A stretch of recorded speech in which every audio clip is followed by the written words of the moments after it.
Nobody did anything to you, honey. I don't care. Miss Nobody Helen do nothing to me, but I don't like you. No, Okay. stop talking to me then. Nobody do owe my Let's mom go. an apology, though. That's when you owe one. No, excuse me. Because you know you slept with somebody else. Miss Hooker. Miss Hooker. No. Get ready for a series of accusations and denials as we dive into the chaos that unfolded in the courtroom on Paternity Court. We're talking about none other than the notorious case between Jatoya Lester and Stanley Lewis, where paternity and pride clashed in a spectacle that kept everyone on the edge of their seats. Let's dive into this case. Ms. Lester, you opened this case against Mr. Lewis because you say he denies fathering your 21-month-old son, Raiden. Yes, Your Honor. Only because you won't have sex with him. Yes, Your Honor. All right, you want Mr. Lewis to step up after today's results prove that he is the father. Is that correct? Yes, Your Honor. Mr. Lewis, you claim Ms. Lester was openly sleeping with several men and there is no way you are her son's father. Is that correct? Yes, Your Honor. Jatoya Lester strutted into court with a mission to prove that Stanley Lewis was the father of her 21-month-old son, Raiden. Right from the get-go, the tension was palpable. Stanley wasn't just denying he was the dad, he was launching accusations that Jatoya was a notorious liar, known all over town for her escapades. Ouch. Talk about starting off with a bang. The courtroom buzzed with whispers and side glances as everyone braced for what was coming next. Me and Stanley planned my son. We did not plan a baby. Yes, we did. No, we did not. We've also never used a condom. We talked about having a baby numerous times, so this is all new to me on why he's not claiming my son. So you're denying the baby? No, I'm not denying a baby. It's just Jatoya Lester, she just always lying. She's known the street to be a hoe. And All right, let's be respectful. excuse my language, it's just He's, Your Honor, excuse my French, he's the hoe. As the drama unfolded, it was clear that this wasn't going to be a straightforward case. Stanley admitted to the judge that, yes, he had had unprotected sex with Jatoya. However, in a classic he said, she said, he accused her of sleeping around, suggesting the paternity was up for debate. Judge Lake was quick to intervene, schooling Stanley on respect and reminding him of his choices that night. The plot thickened when Jatoya revealed their conversations about starting a family, talks that evidently didn't resonate with Stanley as he threw back denials as fast as accusations were hurled. How did you even end up in a sexual relationship? back when I was young. We've known each other since for probably about 6-7 years. And Oh, so you all knew each other for a long time? yes, we have. And I seen her at a grocery store one day. She was with another man then, so I didn't say nothing. When I seen her on Facebook, I inboxed her. She inboxed me back saying all guys want to do is have sex. But wait, there's more! Just when you thought it couldn't get messier, Jatoya dropped a bombshell. Another man was present at Raiden's birth and had even signed the birth certificate. If the courtroom was a pot, this revelation was the spoon that stirred it into a frenzy. Stanley was left grappling with the implications, while the audience was left wondering just how deep this rabbit hole went. He was at the hospital. At the hospital, he cut the umbilical cord and he signed the birth certificate. So how am I the father? He sure did. Let me look in my court files because we got a copy of that birth certificate. Yes, he did. This birth certificate, oh yeah, here it is, from the Commonwealth of Kentucky. Certified record of birth for Raiden Jador. And your father's name is another man's name. Yes, Your Honor. So you think it's you funny? let another man sign the birth certificate when you told Mr. Lewis it was his child? Yes, I did. The climax of this courtroom drama came with a twist that no one saw coming. Amidst the heated exchanges and fiery looks, social media entered the picture. Yes, you heard that right. Paternity results were flaunted on social media for all to see, turning personal drama into public spectacle. The courtroom was left scratching their heads, Judge Lake included, trying to piece together the puzzle of relationships, paternity, and modern-day privacy invasion. Mr. Lewis just testified that you and Ms. Lester have had a 10-year relationship. Yes, Your Honor. And you've been sexually active with her for those 10 years? Not at all, Your Honor. Stop lying, man. Quit fronting. When I got in the picture, Raiden was already, I'd say, 3 to 4 months. Right. So you don't believe you can't be, what, no, that still doesn't matter, because if you've been 10 years on and off. Not sexually though, Your Honor. Oh. You believe it. It's just, You believe it. He knows that then, like I said, I'm really here for support, really. About time, this chaotic journey of paternity claims came to a head. Yep, It was result time, and the courtroom was thick with anticipation, the air crackling with every heartbeat, with accusations flying left, right, and center. The truth was just moments away from being unveiled. Who would end up being the father of little Ryden? Or was there an unexpected twist lurking in the shadows of this family drama? Mr. Lewis, you are not the father. Can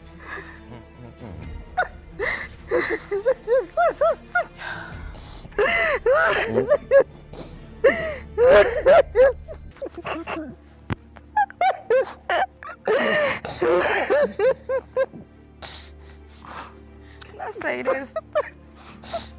I made a mistake.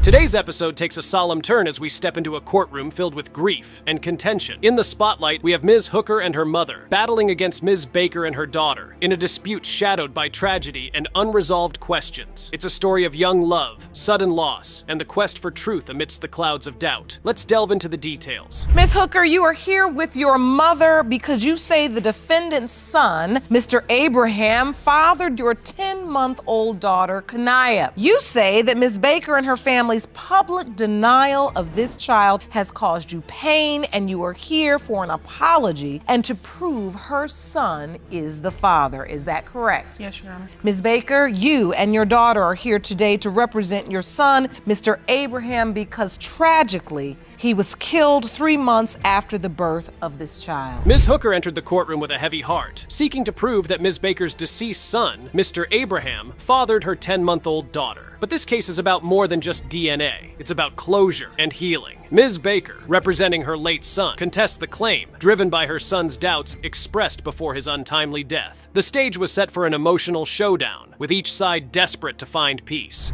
You say that before his death, your son expressed great doubt that he was the father of Ms. Hooker's baby, and you are here to put the lies to rest. Is that correct? Yes, Your Honor. How have you been affected by Ms. Baker's doubts about Kanaya's paternity? I'm just sad sometimes. I try to deal with it now. Like, I really don't care no more. Like, that's how I feel. I don't care anymore. I don't care who feel nothing about my baby. I don't care. It just seemed like everybody else looking upside my head like I'm an animal or something. Like, every time I'm sitting down doing something, they looking at me like I'm the outcast of the group. She looked like me, so why is a problem? That's why I just say I don't care about nothing and none of that. The air was tense as Ms. Hooker recounted her relationship with Mr. Abraham. What started as a friendship blossomed into something more, but not without complications. As Ms. Hooker navigated her narrative of love and loss, Ms. Baker interjected with memories of her son's suspicions and fears. It was a heart-wrenching ordeal, watching a mother struggle with her son's legacy while another fought for her child's right to a father's name. That's not the way that you go about doing Ms. Hooker, let me ask you, what was your relationship with Keyshawn? Were you boyfriend and girlfriend? First we was best friends. 6th grade year, we was best friends, and then we started talking, then we stopped talking, and just like we stopped talking, then we started going together for a minute, and then like when I got pregnant, it was just like we always talked, but we just stopped going together. But we still talking though, but we just stopped going together. Like we weren't boyfriend and girlfriend. Okay, but then you still talked. Yeah. Were you in love, or was Yeah. this was your first love? Yeah. Okay.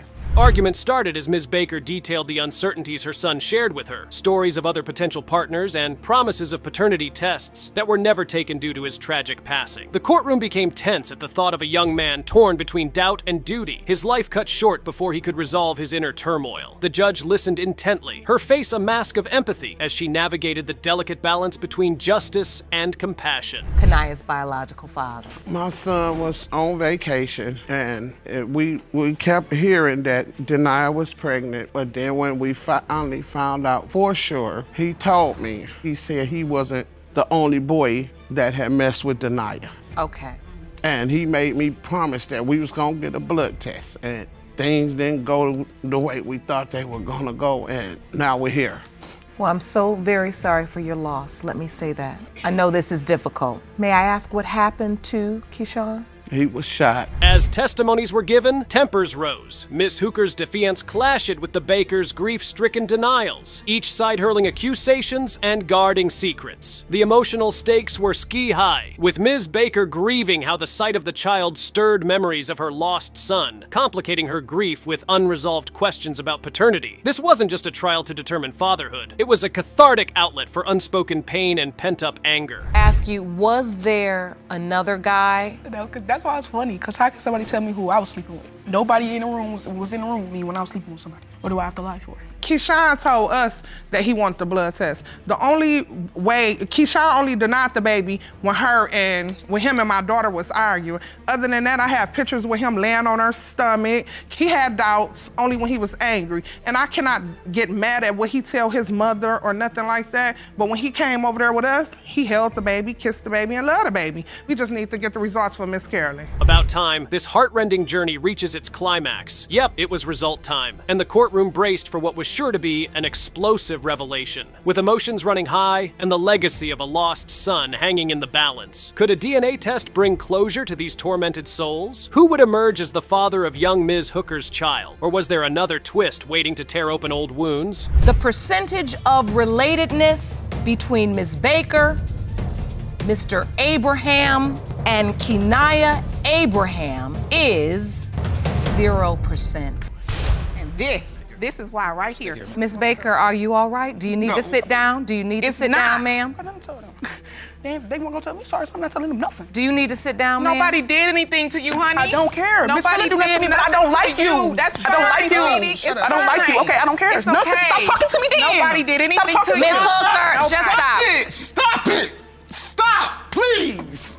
Today's episode of Paternity Court is a roller coaster ride of emotion, artistry, and unexpected twists. Over here, we have the convoluted world of Morgan-GentryLee and Taurus Morgan, where a potential music deal spirals into a dramatic paternity dispute. The drama and suspense fill the courtroom as the spotlight comes on. Mr. Morgan, you're suing your former fling, Ms. Gentry-Lee, to prove that you fathered her 1-month-old daughter, Amaya, and say today the DNA test will show you are her baby's dad.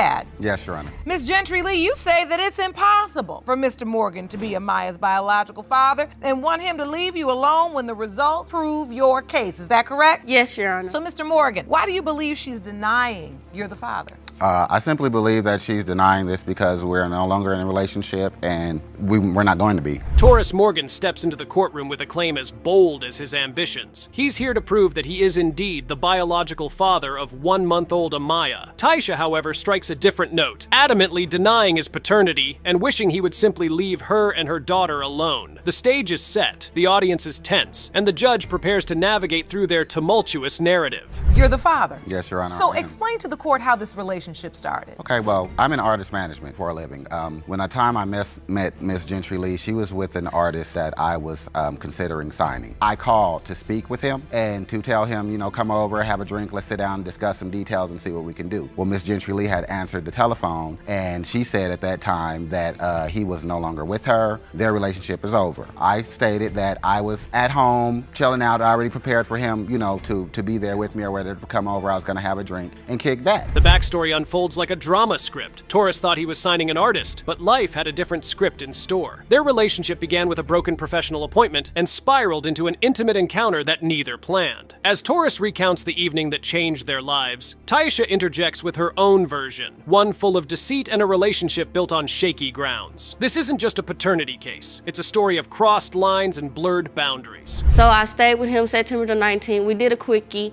Then I left him that day and went with another guy, Your Honor, that actually helped me with my baby the whole pregnancy. I was not showing with Mr. Moore, Your Honor. I was not getting sick until I met the other person. Yes. Now listen, so this is why you're convinced that Mr. Morgan is not your child's father. Yes. Because you didn't have any pregnancy symptoms, you didn't have anything until you were with this other guy. Yes. But the plot thickens. Taurus insists on his involvement during the early days of Amaya's life, only to be met with rejection and accusations from Taisha, who claims his romantic overtures were unwelcome. The courtroom buzzes with whispers as the judge sifts through their tangled narratives, trying to find a thread of truth among the web of lies. Every word adds weight to an already heavy atmosphere, where the future of a child is at stake. That is not true, She Your Honor. explained He to did not me ask that me when I that. asked her that she had He did nowhere not to ask go, me that she had nowhere to go. She No. was staying with a family member of hers, and her family member thought she was a bad influence on the rest of the girls that were there in the house, and she couldn't stay there any longer. So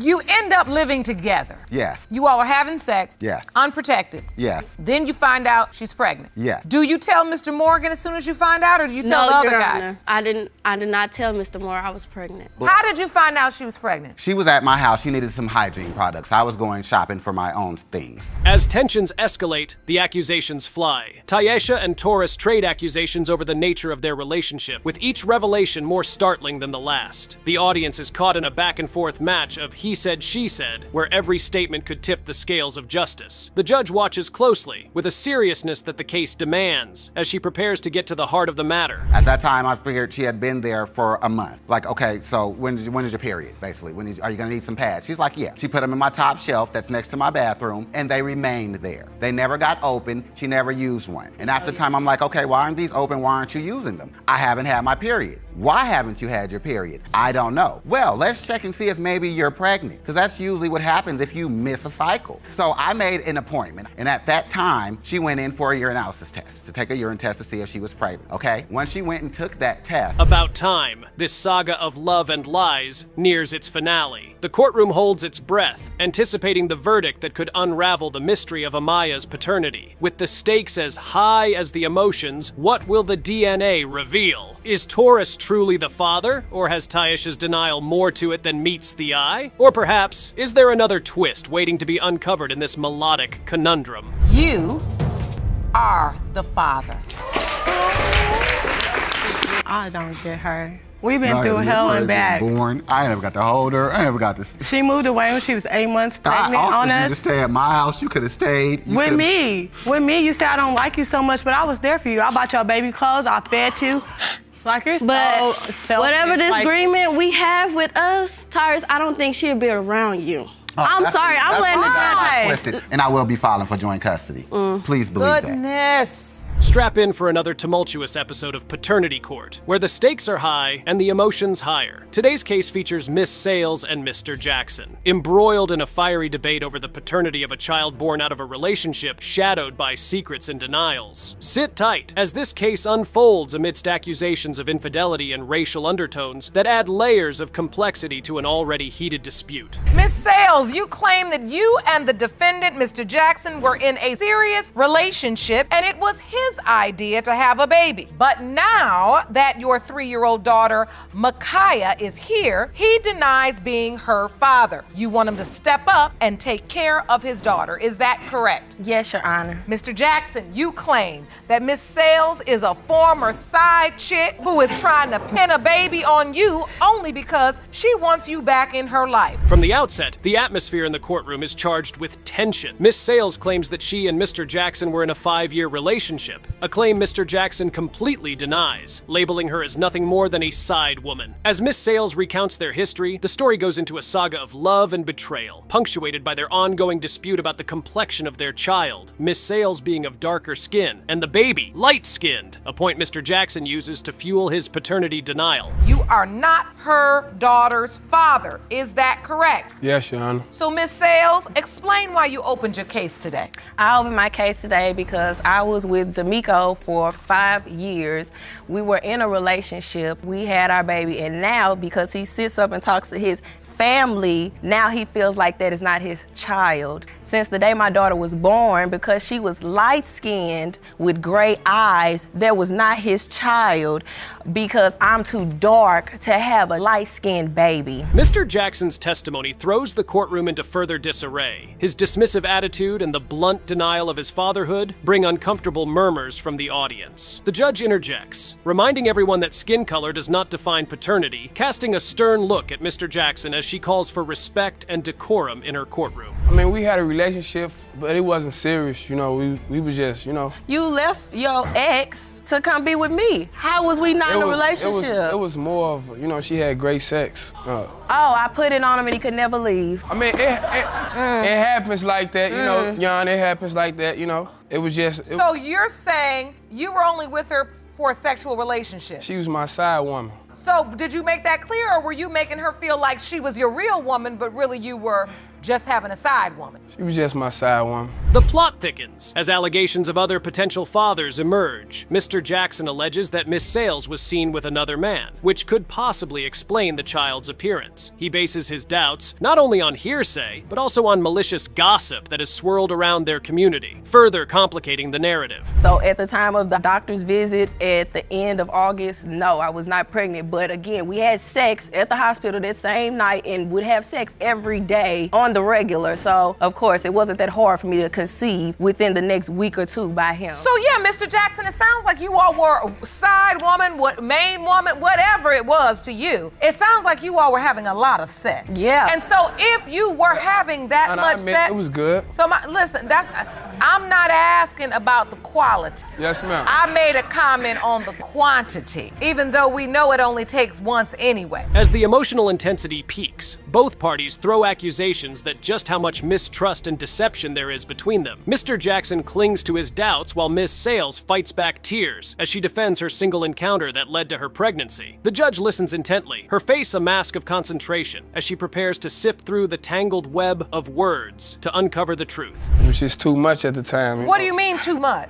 This lie is too much. I We got to the building. Listen, Your Honor, This lie is what's too I much. wonder, first of all, I'm sensitive myself. So I wanted to take it, but I also wanted to listen to what she had to say at the end of the day, because So what is she saying to you while she's crying? she was just saying that, I'm wrong for doing this, I'm not right for doing this, like I should believe her. And because you're such a nice, sweet, humble young man, Yes, Your Honor. you just decided I don't want to hurt this young woman's feelings. About time, this saga of concealed truths and exposed lies draws to a close. Yep, the results are here, and the courtroom is abuzz with anticipation. Will the DNA test dispel the clouds of doubt that hang over this case? Who is the real father of Miss Sales' child? Or is there yet another revelation waiting to shock us all in this twisted tale of paternity and prejudice? Mr. Jackson, you are the father. Now I know who my baby daddy is. Miss Sales, you don't have to do that. I don't run no circus, and I don't need no clowns. I understand. We're talking about a baby. She should know who you are. She know who I am. She don't need no side daddy. She needs the daddy that is going to be protecting her. She needs the daddy that's gonna carry the world on his shoulders for her. And Miss Sales, I'm gonna be honest. I get it. I see your tears. With a smirk on her face, Miss Stovall appeared in court with the aim of trying to win the love of her life back. For Miss Stovall, the results from the case meant everything, and if they did not come out in her favor, she would be beyond devastated. She opened her case by saying this. Miss Stovall, you say nothing could mean more to you than today's paternity results. You are desperate to prove to Mr. Hines that he fathered your 4-month-old son, Robert, with the hopes you can win him back and one day get married. Is that correct? Yes, Your Honor. Mr. Hines, you claim you once loved Miss Stovall, but believe her baby was fathered by another man, and therefore you can't be with her. Ms. Stovall must really be looking forward to a happy ever after with the defendant, Mr. Hines. For both of them to be in paternity court, somebody must have messed up big time. Judge Lauren asked Mr. Hines why he had doubts about the child in question, and this was his reply. Yes, I have doubts because although I do have a lot of love for Miss Stovall and I've given a lot to her, sacrificed a lot for her, there's just so much things that she has done that has created a lot of doubts and a lot of discrepancies of if this really is and truly my son. Let's talk about how this got started. At one point you were happy. Yes. He notice any red flags? I wonder what those flags could be. Anyway, Judge Lauren then asked him to explain what kind of red flags he saw when he claimed to have gone through her phone. I must confess, they were some serious red flags, all right. Where was that, in her phone? It was in her Facebook messages. Oh. We were just getting serious, and I was never gonna do those things. In your relationship with Mr. Hines, you were completely faithful? Yes. You were. And Mr. Hines, you don't believe that's true? I have my strong doubts about it being true because there are just overwhelming piles of instances. Was she having an affair with someone else? I mean, why would you disappear on someone you claim to love for days? Ms. Stovall has got to be hiding something. Judge Lauren then asked Mr. Hines if he had any other evidence that could back up his claim. What he said next was mind-blowing. Yes, when she gets mad and when she gets frustrated, she sends me pictures with other guys. She sends me text messages questioning the paternity saying, I can't believe you're trying to take him and you don't even know if he's yours, which would immediately— Wait a minute, Ms. Stovall, you sent him pictures of you with other men? Well, they were friends of mine, but we It was never sexual between me and those friends that I sent him pictures of, But ever. I can't know that for sure. Now, why would Mizzy Stovall do something like that? That's just going too far if you ask me. Trying to defend herself, Mizzy Stovall claimed that during the period she sent him those pictures, she was just very mad with him and never slept with any of the guys in the picture. But the evidence told a different story. Like that to me. No, I was upset when I sent those pictures, but it didn't mean What that. is this neck photo of? I don't know what that's. That's just an example of the type of picture she'll send me. Did you send him that picture, Miss Stovall? No, Your Honor. Is that you in the picture? That's me. How did he get the picture? Probably off my Facebook. So what is the last photo? This photo. What? Is that your behind, Miss Stovall? The fact that she was laughing at the picture just says it all. She clearly doesn't feel sorry for taking those pictures. As you would expect, Judge Lauren was not going to see something like that and not call her out on her behavior. Judge Lauren spoke to her saying this. Okay, but do you understand then how these types of photographs, along with your behavior, has created a level of doubt for him? Yes. Do you take that seriously? I do. Do you think she takes the relationship seriously, Mr. Hines? For me, in all honesty, with all the love I do have for her, I really don't feel like she takes a relationship as serious as she says with her words. Wow, Mr. Hines must really love her to still want to be in the relationship. Now, the pictures were not the only piece of evidence Mr. Hines brought to the court. He claimed that when he had a conversation with his mom, she told him that the way Ms. Stovall got pregnant just didn't add up. And Ms. Stovall got into something in early June. She was living with me and my mother and my stepfather at the time because we all had an apartment together. She was living there. I came back from work and I asked my mother,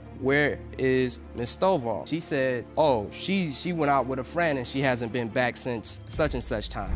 Mr. Hines might be onto something judging from the explanation he just gave. After all that yapping about, Judge Lauren asked Mr. Hines who he thought the father of the child was, since he claimed he couldn't be the father. He claimed the baby belonged to one of her friends, whom she was always talking to on Facebook. Who do you think the father is? One of her friends on Facebook that's always talking to her. I've never been intimate with that friend ever, Your Honor. It can fool. How do you Ever. know which specific person she's talking about? I know because he's in constant communication. He has said things to her. Your Honor, I can't stop what men say to me. You can establish a... At least she didn't lie about how she felt. She might not like Mr. Hines, but she also believes he is the father of the child. We've seen enough of Ms. Stovall and Mr. Hines' drama in the courtroom. Now, let's see what verdict Judge Lauren is going to give with the DNA results. Mr. Hines, you are the father. Oh, How's it feel, Mr. Hines? I didn't. This is my first son.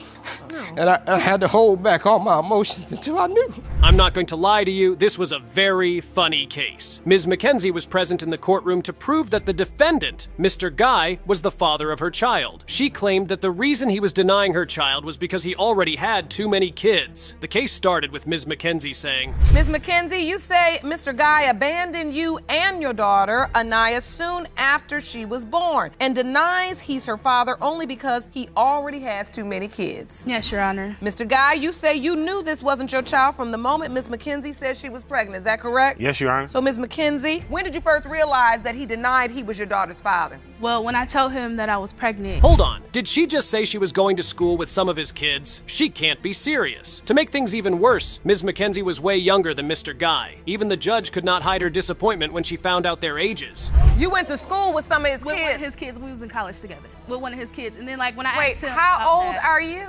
I'm 28. And how old are you, Mr. Guy? 45. Oh, boy. Okay, so when did you realize he was denying your child? That he said, this is not my child? Well, after I had her, he was at the hospital and everything. When he brought us home, he just, like, basically set her on the floor in her car seat. He was like, I gotta go run an errand. And he never came back, so... Damn, she had to use her friend's phone to call him. That is just unbelievable from Mr. Guy. Judge Lauren had to turn to Mr. Guy and ask him if he was actually ignoring Ms. McKenzie because of the child. Guess what? He did not deny the accusation. Intimate relationship with her. Why are you saying it's someone else's child? Because the instances that I catch her telling lies. Like one time, me and my brother pulled up. She was sitting in the car with somebody, and they was there for a while because we was sitting up there watching them. So What were they doing in the car? I thought they was having sex. Really? Can I say something? That night that he's talking about, I called him and he told me to come over to his house. When I got there, he was not there. Oh, now he can't recall saying that? Mr. Guy sure knows how to lie. Here's where things get really intense. Mr. Guy kept telling the judge that there was no way he could be the father of the child, even though they never used a condom. Judge Lauren then asked why he was so certain, and this was the answer he gave. With her, why are you saying it's someone else's child? Because the instances that I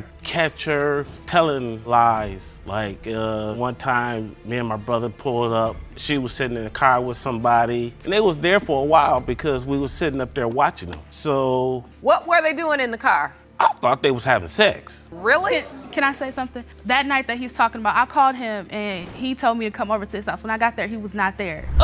Enough with the lies already, Mr. Guy. Everyone in the courtroom already knows he isn't telling the truth. Judge Lauren had to ask him if he had any other reason to doubt the baby's paternity, and he went on to drop a heavy truth bomb in the courtroom. I mean, it was just like we was messing around. We was steady messing around. All right, what is your doubt? What else, Guy? One time I was getting off of work. They let me off work at maybe like 6 a.m. and I usually get off at 7. So I pulls up to the house and I looked at my phone, then looked back up, and there was a dude standing right there. I'm like, where did he come from? Was there really a guy in the house, or is Mr. Guy just trying to paint Ms. McKenzie as the bad guy in his story? Oh well, I guess we'll find out. Ms. McKenzie had her mom in the courtroom as a witness. The judge asked her what she knew about the messy situation, and believe me, she had quite a lot to say. I'm really upset at Mr. Guy because he denying my granddaughter. She really don't even know who he is, and I'm upset with him. And I did live with them for a while, and he goes to the club. He might not even come in for 2 or 3 days.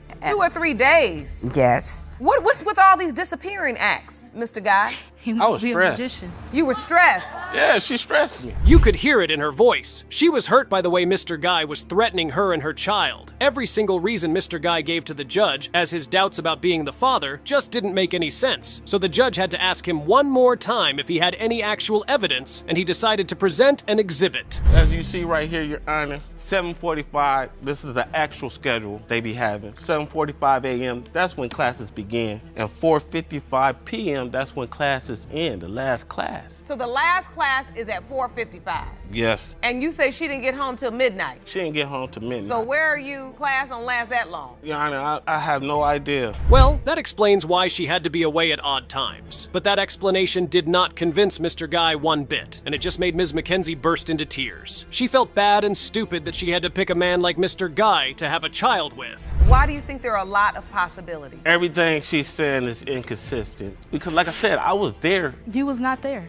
But no birthdays, no Christmases, nothing. He hasn't spent Christmas or Nothing. birthday? She don't know who he is. She doesn't acknowledge him? He comes to our city where we live, and I have to call him and say, do you want your kids here? Yeah, I come and get them. He never showed up. He came and got them for Thanksgiving. How does it make you feel that Anaya's 3 years old and has absolutely no relationship with her father? It angers me. There were just too many reasons to see that Mr. Guy had been lying all this while. Ms. McKenzie had the birth certificate of her baby. Guess who signed the slot as the father? None other than Mr. Guy himself. When asked if he did, he claimed it was forged. Are you on the birth certificate? I don't remember signing the birth certificate. I think she signed it. You're I lying. think she signed it because in the state of Michigan, when you get ready to sign that birth certificate, they hand me your ID. You can't sign nothing Jerome, without let me him see being this there. evidence. I don't remember signing He the birth signed it. certificate. You know he did. He even said after I had my baby in an hour, no drugs or nothing. He was there when I had my baby. He drove me to the hospital. He took 35 minutes to get me there. I'm sure we've had enough of Mr. Guy's lies and Ms. McKenzie's inability to pick a reasonable man to be with. Anyway, the results are in, and the judge is ready to give her verdict as to who the father of the child is. Mr. Guy, you are her father. Now what, Mr. Guy? Speak. I feel pretty much ashamed. I would like to be a father to her. So what are you gonna do? Where are we gonna go from here? Gotta first start by making up time Yes. with her, my daughter. Yes. And When's the last time you saw her? In this episode of Paternity Court, Ms. Winter, the plaintiff, had been together for 6 good years. The relationship, however, took a nosedive when the defendant, Mr. Cawley, started to have doubts about the paternity of their son. Mr. Cawley claimed she had been unfaithful throughout the relationship, and the case began like this. Ms. Winters, you say that you and Mr. Cawley have been together for 6 years, but now his paternity denial of your son, Amani, has put your relationship in jeopardy. Is that correct? Yes, Your Honor. Mr. Cawley, you claim that throughout your relationship, Ms. Winters has been unfaithful, and say when today's results prove you are not Amani's father, the relationship is over. Is that correct? Yes, Your Honor. Oh, wow. That's enough reason to have doubts about the paternity of the child, trust me. As you would expect, Judge Lauren was not going to let something like that slip away. She asked Mr. Cawley to explain further what he meant when he said he caught her with another man. Mr. Cawley, tell me what happened. You said you caught her in the bed with somebody else. Yes, Your Honor. Well, I was away, and the moment I got home, I was ready to just flop in the bed. I had been away for a minute, and I turned the corner, and I see both of them laying in the bed. And the guy was asleep, and she was laying there with... I wasn't dressed. We were dressed. You had your clothes on, you said, but you were in the bed with a guy. Yes. Well, he was a family friend. So she actually did sleep with the guy. I wonder what else she could have done to make Mr. Cawley doubt he is the father of her child. Well, you're about to find out because Judge Lauren asked him if she did other things, and this was his response. I admitted at the time I was talking to other guys and stuff, but like I said at the time, a couple months before that, I had just found out he was with some girl. I just can't prove he cheated, and he won't be man enough to tell me he cheated, so I just kind of strung away from the relationship. Because I didn't cheat. So wait a minute. You all have all this going on, and Mr. Cawley, you're saying because of all of this, you have doubt concerning Amani's paternity. Yes, Your Honor. If he had to get a lie detector test done, you can bet Ms. Winter had been telling a lot of lies. Moving on, Mr. Cawley and Ms. Winter told the judge that the problems in their relationship started when they started living together. After that, things were never the same again. Because, we started getting more serious, we had more problems. And yes, as soon as we got our first place, that's exactly when we started going downhill. Why? Because it was too much responsibility for him. There was no. She said it was too much responsibility for you, Mr. Cawley. I'm a young man. I have no kids. Helping her take care of her 2 kids. Oh, so when you moved in together, Ms. Winters had 2 other children. 2 other children. If these two make it out of this courtroom as a couple, it would be one hell of a miracle. Now, Ms. Winter claimed that there was a period in their relationship when she found out that Mr. Cawley was not faithful, and that caused them to take a break. When they got back together, this happened. The girl he was actually caught talking with. When I found out he worked with her, I was like, don't talk to her. And then next thing I know, I'm finding out he's at her house, giving her rides. So, at that point, I was ready to break up with him. And so after this incident, you all decided to break up?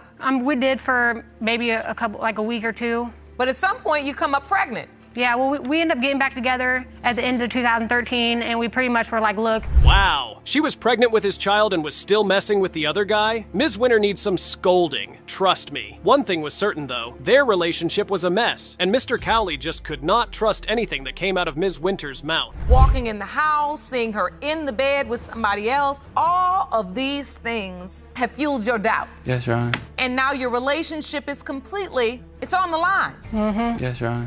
We just don't trust each other. And there's a beautiful 16-month-old baby in the middle of it. And you don't know for certain if it's your biological child. No, Your Honor, I don't know. She cheated and still has an I don't care attitude? One could honestly believe she doesn't care about his feelings at all. Anyway, the results of the lie detector test were in, and the judge read them out like this. On the day Michael found a man in your bed, did you have sex with him? You said no. The lie detector determined you were being truthful. You were asked, have you had sexual intercourse with anyone other than Michael since the end of 2013? You said no. The lie detector determined you were being deceptive. I bet she was not expecting the judge to slam that in her face. Without wasting any more time, the judge decided it was time to reveal the DNA results and determine if everything Ms. Winter said was a lie. Mr. Cawley, you are the father.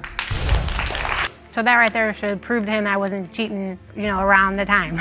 Well, it doesn't really prove that, Miss Winters. But it does prove that Amani is his biological child, and it relieves the doubt. Right. The arguing, the not knowing, we have to get this together. The squabble that went on within this family should have been aired as a series on Netflix because it was just so chaotic. Miss Chandler and Mr. Hilliard were suing Mr. Hilliard's sister and mother for defamation of character. Does that even make sense to you? Because it sure doesn't to me. The case began like this. Miss Chandler, you and your boyfriend, Mr. Hilliard, are suing his sister and mother for defamation of character. You claim they are spreading malicious rumors regarding the paternity of your son, Brandon Jr. You are seeking the results of a paternity test to prove that your baby is indeed Mr. Hilliard's son. You are asking the court for damages in the amount of $500. Is that correct? Yes, ma'am. There was no time to waste right here. It was a war front with everyone getting ready to empty their clips. Ms. Jackson, who happened to be Mr. Hilliard's sister, started by dropping some heavy bombshells in the courtroom. Looks like Miss Chandler is no saint at all. I have got to ask the defendant in this situation, what do you know about Miss Chandler? Annie has always gone to the racetrack, and she talks to guys on Facebook, texting guys, and she has a lock on her cell phone to where my brother can't see her phone. She's cheated on my brother. He stayed at my house with his kids. Now, what proof do you have of that? She's admitted it to me. No, I have not. Ms. Chandler cut her short and dove in like a blazing volcano. She wasn't in the mood to let her boyfriend's sister mess her name up in court, and so she began. She was firm on Ms. Jackson having no business in their relationship, and from that point on, things started to escalate really badly. I know, we were talking, and it was after me and Brandon broke up that I started talking to him, and yes, I slept with him one time. But Brandon still while we were broken up, so that should not even be brought up. Well, Brandon still was thinking that you guys were getting back together. You should not be talking about me sleeping around. What I do with my life is my business. 3 babies, 3 baby daddies. Ms. Jackson then started to throw shades at Ms. Chandler again, stating how she kept having different affairs with different men while her brother was away. The question everyone kept asking was, how does she know so much? A guy that she lived next door to, she started dating him when my brother went to California with his sick son. He broke up with me, and I dated him for 3 days. You seem really into what's going on with them. It's my little brother. What's it to you, really? I mean, he is his own man. He might have made his own choices. It's my brother. You know, she's from day one. I've seen that she's used him. She holds those kids over his head all the time. Oh, trust me. It was not just a war zone in the courtroom. It felt like the roofs of the building could no longer contain the heat of the drama that was going on. In my mind, I'm like, are these guys really a family? Do they ever stop fighting? It was insane, trust me. They've kept your grandchildren from you too? Yes, I do. I have always asked you to come over and see your grandkids. You said those aren't my grandkids. I haven't told you that. Okay, that's why you called him a punk. You told me that he'd never be a part of you, even if this test comes back that it's your grandson, right? I never said that. You and Gina. Gina. Yeah. No, I told you. The rants just keep coming and coming and coming. These guys are yelling in the courtroom like they're in a football stadium. Ms. Chandler then tells the judge the secret as to why the sister and mother don't want her in the family. All this is just because they're jealous? The problem is I took him away from them.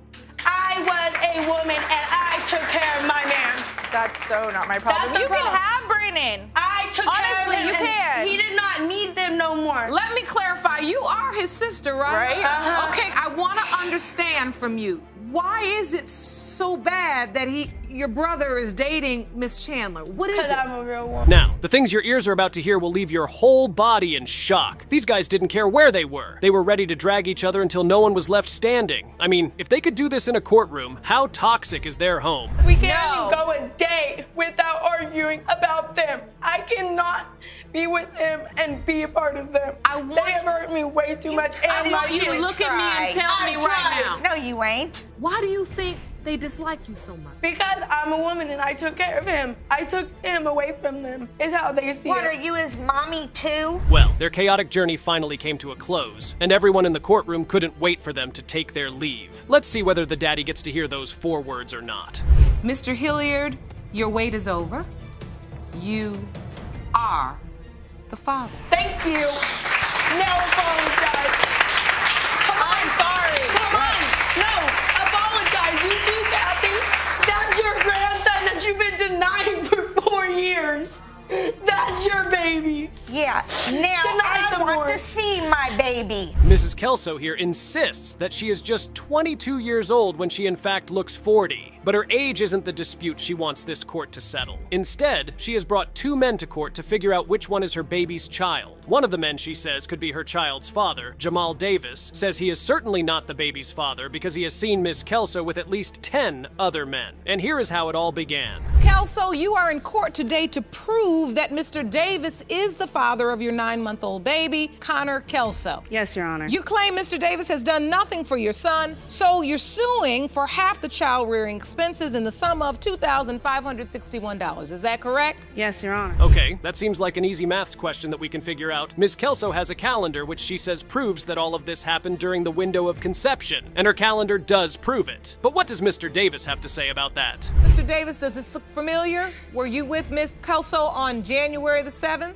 As far as that particular date, I'm not for sure. I was definitely with her during that time frame, though. Yes, yes, Your Honor. You were? Yes. So, Miss Kelso, you admit that you were also with another man? Yes, Your Honor. It was Mr. Haffner. Without protection? Yes, Your Honor. Unfortunately, it is not so straightforward because Ms. Kelso was also intimate with another man during that time frame, but there is another line of evidence here. Mr. Davis is black, and this other potential father is white, and the baby's skin is getting darker, according to Ms. Kelso. Here is how she puts it. When the child came late, did you ever think to yourself, maybe it's Mr. Haffner's child, not Mr. Davis? I just go by the conception date, and by the way that my son looks, I see it in his skin color. The more I see his skin get darker, but that could also be Mr. Haffner's family because they're half Puerto Rican and they have dark children in their family as well. Well, he certainly is away from you now, isn't he? So Ms. Kelso said he should stay away, and now she is crying in court that he actually stayed away. Talk about instant karma. And since then, Ms. Kelso has spent over $2,000 on raising the child. How much has Mr. Davis contributed to that? Can you guess? Because it is a lot of money. Okay, just kidding. It is just $10. But he has a very good reason for that. Ms. Kelso, you say that he hasn't contributed at all to the child rearing expenses you've incurred thus far. No, he has not. And I have put together a little draft of the expenses that I have had to purchase, things that I've had to buy for my son since I'd like to see those. Did you bring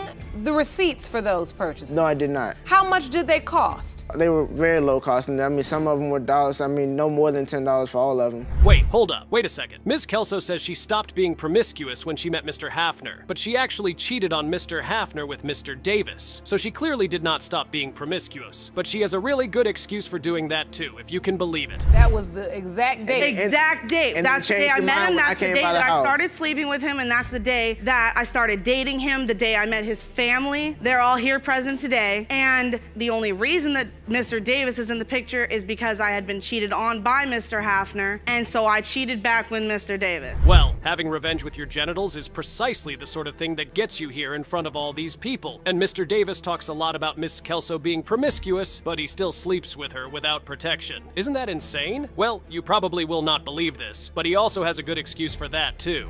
That's all I was interested in. And were you using protection all these No, times? we weren't, because she told me that she was medically unable to have children. And in the 4 months that we were together, she never so much as had a scare with her. And we met, I can count with one hand. I don't even need all 5 fingers on how many times we've used condoms. And all of a sudden she's pregnant. Are you and all of a sudden I'm the father. No. This does not even make any sense. Pregnancy is not the only reason why you should not wet hump without protection. There are like a trillion STDs that you could get infected with. Anyway, let us hear from the other man, Mr. Haffner. Mr. Haffner, thank you for joining us today. I have to ask you, do you think baby Connor is your child? That's what I think. You do? Yes, Your Honor. And so, have you done anything for Connor thus far? Have you helped in raising him? Yes, Your Honor. I have been feeding him, being there for him, showing him I love him. Yeah, maybe. And I'm going out on a limb here. Maybe that is because they are only a few days old in that picture. Anyway, you get the sense that Mr. Davis wants to get out of being responsible for this kid in literally any way he can. Let us see if the DNA test result will grant him his wish. Mr. Haffner, you are not the father. Mr. Davis, you are the father. Do you need to sit down, Miss Kelso? You need to sit down. Okay. Ms. Sanders says you should never deny a pretty baby even if the baby isn't yours. She says that another man signed her baby's birth certificate, but she is now claiming that Mr. Brady here is actually the real father, not the poor guy who signed the birth certificate in the first place. The question now is, if Ms. Sanders could lie to that man, how do we know she is not lying now? Well, we are about to find out. Ms. Sanders, you admit to having another man sign your 6-month-old son Caleb's birth certificate, but now say that Caleb's real biological father is the defendant, Mr. Jamarvis Brady. Yes, Your Honor.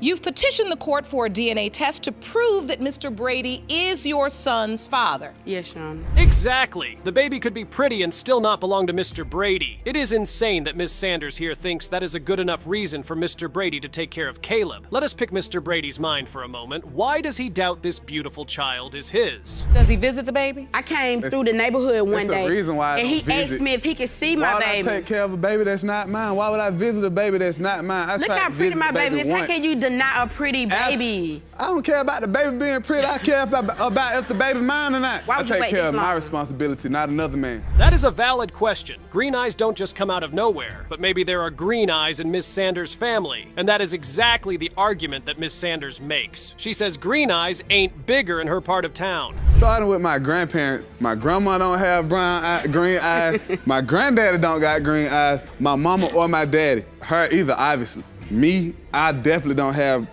green eyes. I'm trying to figure out where these green eyes come from that's on this baby. Maybe Miss Sanders has green eyes. How many times have women told the potential fathers of their kids to get lost, only to turn up on paternity court asking Judge Lauren to get those men to take responsibility? So many times. But Ms. Sanders says she has a good reason for doing that. Because I didn't want to be with him no more. So he got mad because I got back with my ex. He said he don't want me, but he constantly takes my phone, somebody so what's up? I come to the house, dudes coming and going all the time. Like I left her house. How you gonna tell me that dude's coming and going, but you not? I left her house and the dude came through, the same dude who she was texting. How you gonna ex get came through while I was pulling out. This back and forth is tiring. Mr. Brady says that he was there for the pregnancy. Miss Sanders says he is nothing but a dirty liar and that he was never there despite the pregnancy being so difficult. But Mr. Brady says that he did not care because he thought the child wasn't his. And he has a really dumb excuse. Mr. Brady, I gotta ask you, she's going through a lot here. Why weren't you there? Your Honor, when I tried to take care of him and all that, she told me she didn't need my help. And plus, why would I take care of a baby that's not possibly mine? When I was pregnant, he never even cared. I don't think he cared about was some shoes. When I first told him that I was pregnant,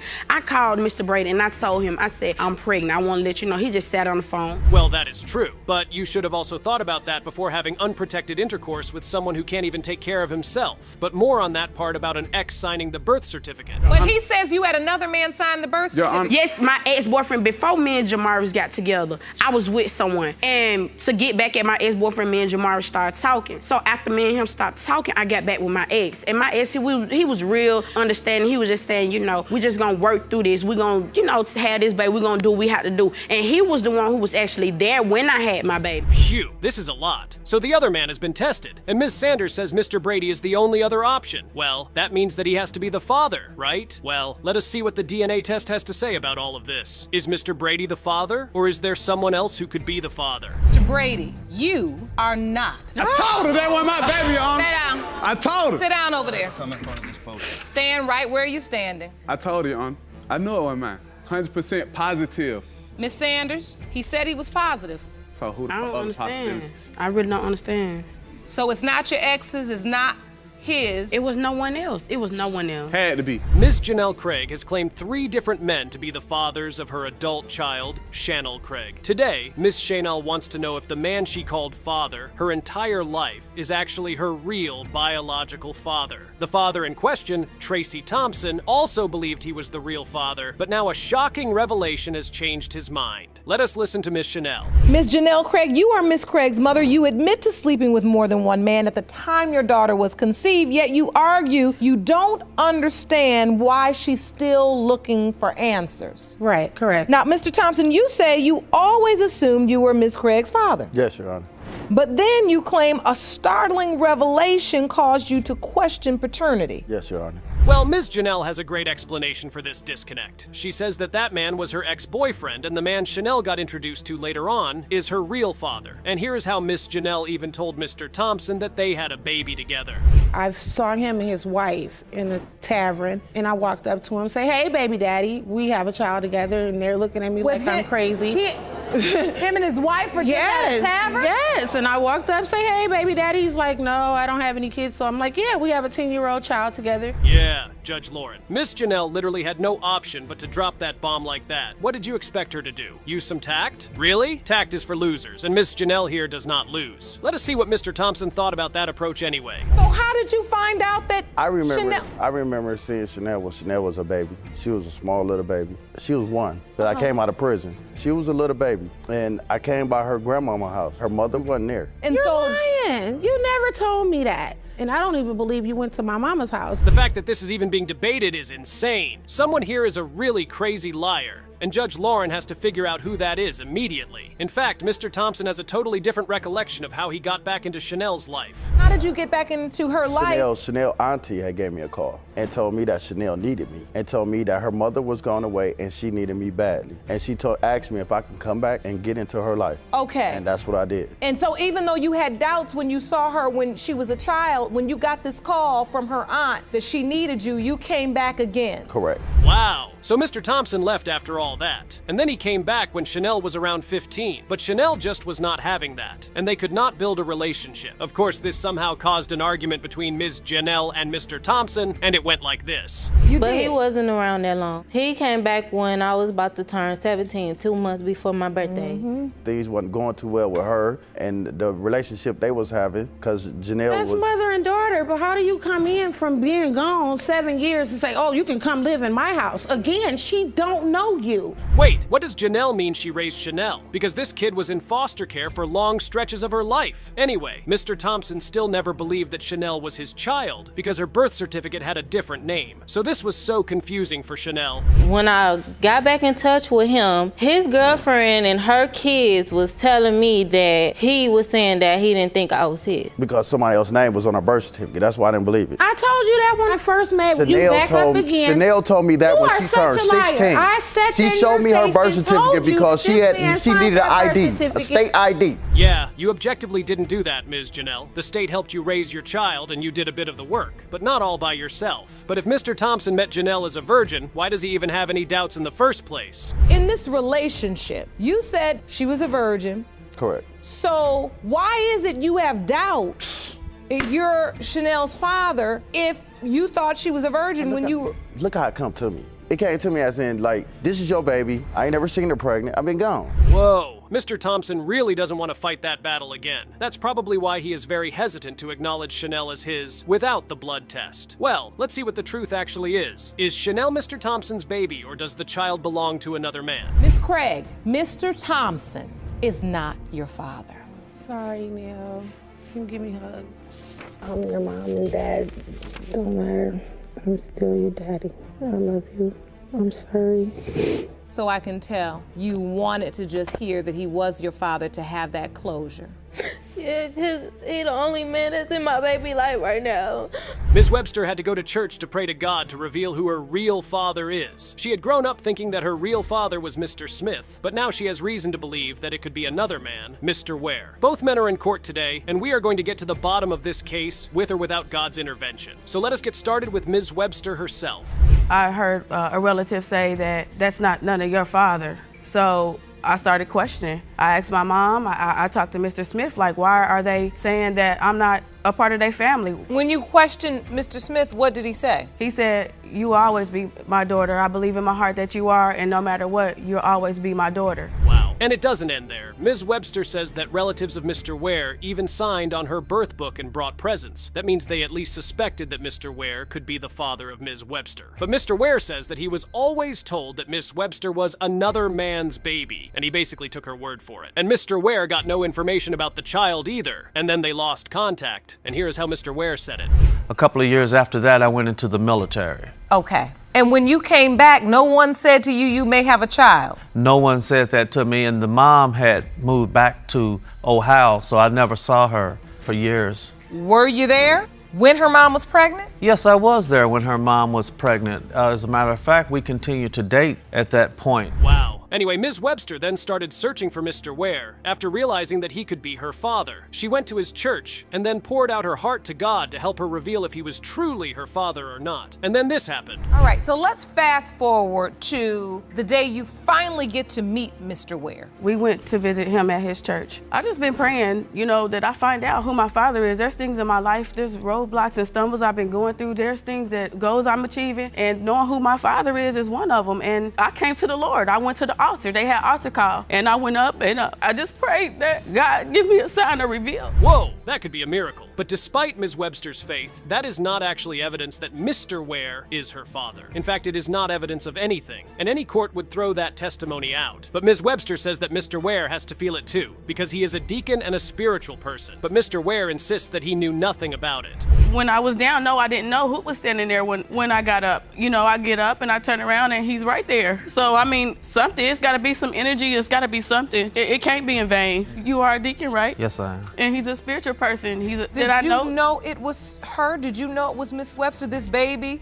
I did not. That you knew before she even left the womb? Did you know? No, I did not know at that time. So Ms. Webster feels a connection, but Mr. Ware feels absolutely nothing. Wow, that is cold. And then Mr. Ware drops a line that makes everyone in the courtroom shiver. He looks Ms. Webster right in the eyes and says this. So you did not feel a connection like this could be my daughter? The way in which she says your mother reacted when she met her and said, what took you so long? No, Your Honor, I did not. The fact of the matter is that you are not my child. I love you like a child. That must be so painful for Ms. Webster, but you can tell that there is no malice in his voice. He just truly believes that Ms. Webster is not his child, and that is that about that. Now, let us hear from Mr. Smith, who basically raised Ms. Webster. What does he have to say about all of this? Thank you for joining us, Mr. Smith. As you know, we're here discussing the paternity as it relates to Ms. Webster. You have been paying child support. Yes, I have. But you don't believe you're her biological father. No, I don't. I can tell you why. Please. Miss Webster was born September the 17th, which means that she had to be conceived either late December or January of 76 or late December of 75. I was in the United States Army, stationed in Fort Hood, Texas. Wow. So how did he end up paying child support? Well, Mr. Smith said he just did it because he was raised to do the right thing and because he was also naive. That is insane. Thankfully, Ms. Webster's mom is also in court today, and here is her side of this insane story. Mr. Smith also came home on leave. Once we got together, Mr. Smith went back to the service, and then I was pregnant. When Mr. Smith called me one day, I said, you know what? I'm pregnant. I've never received that call, Your Honor. Yes, you did. When I come home from the military, I got a letter in the mail stating that I had to come down to the child support. When I got there, Miss Webster was like, Miss Brady was there. That is a lot. So who is really telling the truth? Ms. Brady here says she has no doubts that Mr. Smith is her baby's father. She is positive and certain that the father is Mr. Smith. Well, let us see who the father really is. The DNA test result is the only way to clear up this entire story. Mr. Smith, you are not her father. Are you surprised? Hurt? Yes. Surprised? No. I thank you for everything that you've done for me. Always, baby. I appreciate you, and like you said. Always. Always, sweetie. You just told me you were sure. I thought I was sure. I thought I really had it in my heart that Mr. Smith was her dad.